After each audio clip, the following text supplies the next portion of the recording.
नबी अकरम सल्लल्लाहु अलैहि वसल्लम का इलाए सूरी फरमाना, इसका क्या हुक्म है? चुनांचे बाज़ वजूहात की वजह से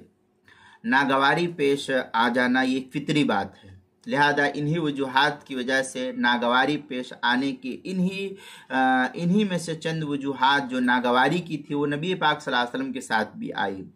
चुनांचे नबी अकरम सल्लल्लाहु अलैहि वसल्लम ने बतौर तंबीह 1 महीने तक अज़वाज मुतहरात के पास न जाने की कसम खा ली थी। चुनांचे 1 महीना तक आप सल्लल्लाहु अलैहि वसल्लम अज़वाज मुतहरात से बिल्कुल अलग होकर के बाला खाने में तशरीफ़ फरमा थे। और जब महीना 29 दिन का पूरा हुआ और आयत तख़यीर नाजिल हुई तो आप सल्लल्लाहु अलैहि वसल्लम सबसे पहले उम्मुल मुमिनीन हज़रत सैयदना आयशा बिनते अबी बकर सिद्दीक़ रज़ियल्लाहु ताला अन्हा के पास तशरीफ़ ले गए और उन्हें आयत तख़यीर सुना करके अपने वालिदैन मुहतरमैन यानी हज़रत सिद्दीक़ अकबर और आपकी वालिदा मुहतरमा से जो है मशवरा करने के लिए कहा कि मशवरा कर लेने के बाद कोई फ़ैसले की तलक़ीन फरमाई कि जाओ अपने वालिदैन से यानी आप सल्लल्लाहु अलैहि वसल्लम के जो ससुर थे उनसे आपने कहा कि मशवरा कर लो।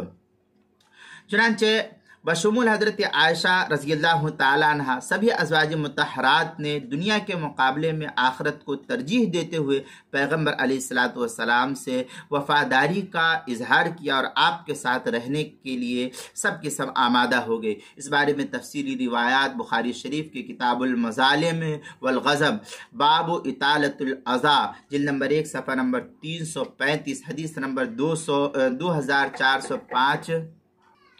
बुखारी की हदीस नंबर 2405 है और फ़तहुल बारी की हदीस नंबर 2469 है और मुस्लिम शरीफ वगैरह और दीगर कुतुब के अंदर भी ये हदीस मौजूद है। इस वाक़े में चूँकि 4 महीना या उससे ज़्यादा की कसम नहीं खाई है आप सल्लल्लाहु अलैहि वसल्लम ने, इसलिए ये वाक़या इलाए शरीक का तो नहीं है। अलबत्ता सूरतन ये इला है, इसलिए हदीस की बाज़ रिवायात में इसमें भी इला का इतलाक़ कर दिया गया है। ताहम इसमें अगर ये देखा जाए तो कोई तलाक़ या कफ़ारा वगैरह इस सूरत में वाजिब नहीं हुआ, क्योंकि पैगम्बर अलैहिस्सलातु वस्सलाम ने 1 महीने तक अज़वाज मुतहरात के पास ना जाने की अपनी कसम पूरी फरमा ली थी।